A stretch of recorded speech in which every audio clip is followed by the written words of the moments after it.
എന്നെക്കൊണ്ട് ഒന്നിനും കൊള്ളത്തില്ല, എന്തിനാ ദൈവം എന്നെ ഇങ്ങനെ സൃഷ്ടിച്ചത്, ഒരു കഴിവുമില്ല, എന്ത് ചെയ്താലും എനിക്ക് പരാജയം മാത്രമേ ഉള്ളൂ എന്ന് ചിന്തിക്കുന്ന കൂട്ടത്തിലാണ് നിങ്ങൾ. ദൈവം നിങ്ങളെക്കുറിച്ച് വൻ കാര്യങ്ങൾ പ്ലാൻ ചെയ്ത് വച്ചിട്ടുണ്ട്. ലോകത്തിലെ 7 അതിശയങ്ങളിൽ ഒന്നായ താജ്മഹൽ നമ്മുടെ ഇന്ത്യ രാജ്യത്തുണ്ട്. ഒരിക്കൽ എനിക്കത് കാണുവാനായിട്ട് ഒരു അവസരം ദൈവം നൽകി തന്നു.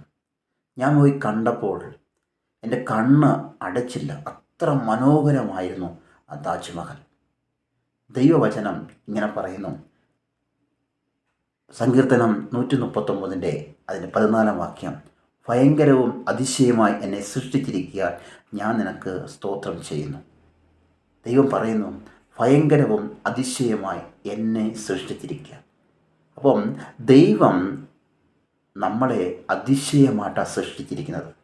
അങ്ങനെയാണെങ്കിൽ ഈ ലോകത്തിൽ 8ാമത്തെ ഒരു അതിശയമുണ്ട്, അത് നിങ്ങളാണ്, നമ്മളാണ്. എന്തുകൊണ്ടാണ് ഞാൻ അതങ്ങനെ പറയുന്നത്? ദൈവമാണ് ഈ ലോകത്തെ മുഴുവനും സൃഷ്ടിച്ചവൻ. ഉൽപ്പത്തിയിൽ നോക്കുവാണെങ്കിൽ ദൈവം 1-ാം ദിവസം ആകാശവും ഭൂമിയും സൃഷ്ടിച്ചു എന്നൊക്കെ പറഞ്ഞു. 1, 2, 3 ദിവസമായിട്ട് ദൈവത്തിൻ്റെ സൃഷ്ടികളെക്കുറിച്ച് പറയുമ്പോൾ 1-ാം ദിവസം പൂർത്തിയാക്കുമ്പോൾ ദൈവം പറയുന്നു ഇത് നല്ലതെന്ന് കണ്ടു, 2-ാം ദിവസം ഇത് നല്ലതെന്ന് കണ്ടു, 3-ാം ദിവസം ഇത് നല്ലതെന്ന് കണ്ടു. അപ്പം ദൈവം സ്വന്തം വാക്കുകൾ കൊണ്ട് സൃഷ്ടിക്കപ്പെട്ടതാണ് ഇതൊക്കെ.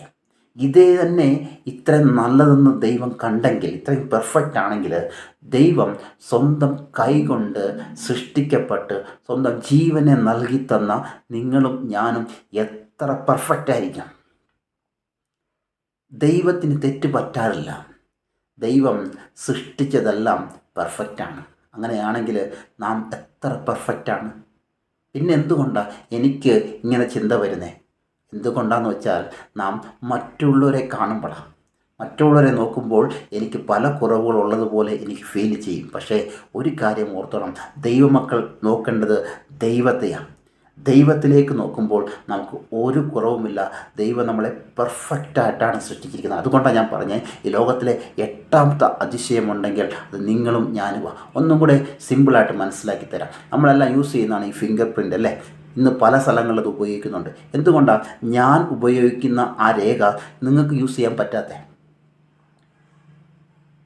ദൈവത്തിന് എളുപ്പമല്ലേ മനുഷ്യനെ സൃഷ്ടിക്കുക എന്നുള്ളത്. അങ്ങനെയാണെങ്കിൽ കുറേ ഫോട്ടോസ്റ്റാറ്റ് എടുത്ത് വിട്ടാൽ മതിയായിരുന്നല്ലോ. അല്ല, ദൈവം ഈ നമ്മൾ കാണുന്ന ഈ ഫിംഗർ പ്രിൻറ്റിൻ്റെ അകത്തുള്ള ഈ വര, ഈ രേഖ, ഇതുപോലും നമുക്ക് പോലും കാണാൻ പറ്റുന്നില്ല. അതുപോലെ മൈന്യൂട്ടായിട്ട് നോക്കി സൃഷ്ടിച്ച ദൈവം. നോക്കിക്കേ, അപ്പോൾ നമ്മുടെ അവയവങ്ങളെ ഓരോന്നെയും ശ്രദ്ധയോടെ സൃഷ്ടിച്ച ദൈവത്തിന് ഞാൻ കറുത്തിരിക്കണോ, ഞാൻ വെളുത്തിരിക്കണോ, ഞാൻ പൊക്കം കുറഞ്ഞിരിക്കണോ, ഞാൻ പൊക്കമുള്ളവനായിരിക്കണോ എന്ന് കർത്താവിൻ്റെ പദ്ധതി. അത് ദൈവത്തിൻ്റെ പദ്ധതിയിലുള്ളതാണ്. അതുകൊണ്ട് ദൈവം എന്നെ ഇങ്ങനെ സൃഷ്ടിച്ചതിൻ്റെ പുറകിൽ ദൈവത്തിനൊരു ഉദ്ദേശമുണ്ട്. അതുകൊണ്ടാണ് ഞാൻ പറഞ്ഞത് ഞാൻ സ്പെഷ്യലാണ്. അതുകൊണ്ട് നമ്മൾ എന്ത് ചെയ്യണമെന്ന് വെച്ചാൽ, മറ്റുള്ളവരെ നോക്കരുത്. എല്ലാ ദിവസവും പ്രഭാതത്തിൽ എഴുന്ന ദൈവത്തിൻ്റെ മുഖത്തേക്ക് നോക്കി പറയണം, ദൈവമേ നീ എന്നെ ഇങ്ങനെ സൃഷ്ടിച്ചതിന് നന്ദി എന്ന് എന്ത് ചെയ്യണം? ദൈവത്തിനോട് പറയണം. അങ്ങനെ പറയുമ്പോൾ നാം സ്പെഷ്യലായിട്ട് മാറും. അതുകൊണ്ടാണ് ദൈവം പറയുന്നത്, ഭയങ്കരവും അതിശയമായി എന്നെ സൃഷ്ടിച്ചിരിക്കുക, ഞാൻ നിനക്ക് സ്തോത്രം ചെയ്യുന്നു. ഓരോ ദിവസവും നാം സ്പെഷ്യലാണെന്ന് മനസ്സിലാക്കി മറ്റുള്ളവരെ കണ്ട് കുറ കണ്ടുപിടിക്കാനല്ല, ദൈവത്തിലേക്ക് നോക്കുമ്പോൾ ഞാൻ വളരെ സ്പെഷ്യലായ ഒരു ഗിഫ്റ്റാണ്, സ്പെഷ്യലായ മനുഷ്യനാണെന്നുള്ള ചിന്തയോടെ കർത്താവിന് നന്ദി പറഞ്ഞ് എന്ത് ചെയ്യുക? ജീവിതത്തെ മുന്നോട്ട് കൊണ്ടുപോവുക. അതിനായിട്ട് ദൈവം നമ്മൾ ഓരോരുത്തരെയും സഹായിക്കട്ടെ.